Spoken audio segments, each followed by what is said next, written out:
Garden rich কাণ্ডে ধৃত প্রমোটারে police হেফাজত 14 দিনের পুলিশ হেফাজত মোহাম্মদ ওয়াসিমের পুলিশ হেফাজতের নির্দেশ আলিপুর আদালতের।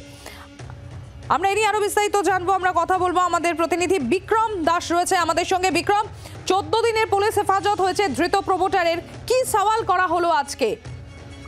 তোমাকে যেটা জানাবো, আজকের মোহাম্মদ ওয়াসিম, যাকে গতকাল গ্রেফতার করা হয়েছিল মূলত গার্ডেন রিচের বেআইনি বাড়ি ভেঙে পড়ার ঘটনায়, সেই মোহাম্মদ ওয়াসিমকে আজকে আদালতে পেশ করার পর সরকারি আইনজীবীর তরফ থেকে তিনি যখন সাবমিশন করতে ওঠেন, সরাসরি কিন্তু এই ব্যক্তিকে 14 দিনের জন্য হেফাজতে চাওয়া হয় এবং তার সঙ্গে সঙ্গে সরকারি আইনজীবী অত্যন্ত তাৎপর্যপূর্ণভাবে প্রথমেই যখন তিনি সাবমিশন শুরু করেন তখন কিন্তু তিনি মহারাষ্ট্রের থানের একটি ঘটনার উদাহরণ টেনে আনেন এবং তার সঙ্গে সরাসরি গার্ডেন রিচের ঘটনার তিনি তুলনা করেন, যেটা সরকারি আইনজীবীর তরফ থেকে জানানো হয় যে 2013 সালে মহারাষ্ট্রের থানেতে একটি ঘটনা ঘটেছিল যেখানে একটি বহুতল কোল্যাপস করে যায় এবং যার ফলে 74 জনের মৃত্যুর ঘটনা ঘটেছিল এবং শুধু তাই নয়, 9 জনকে গ্রেফতার করা হয়েছিল, যার মধ্যে মিউনিসিপাল কমিশনার থেকে শুরু করে অন্যান্য পুরসভার আধিকারিকদের সঙ্গে সঙ্গে প্রভাবশালী ব্যক্তিরা কিন্তু ছিলেন এবং তাদের নামও উঠে এসেছিল।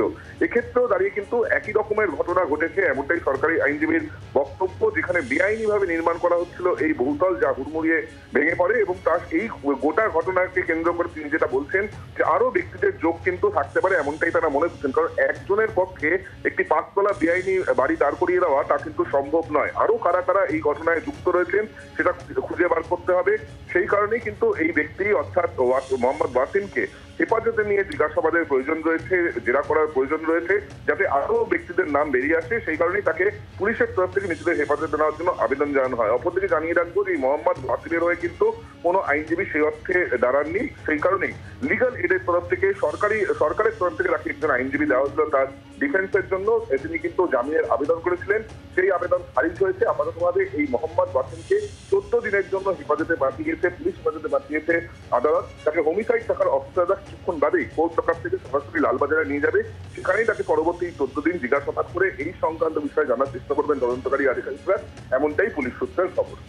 ধন্যবাদ বিক্রম, নজর রাখো পরিস্থিতির দিকে।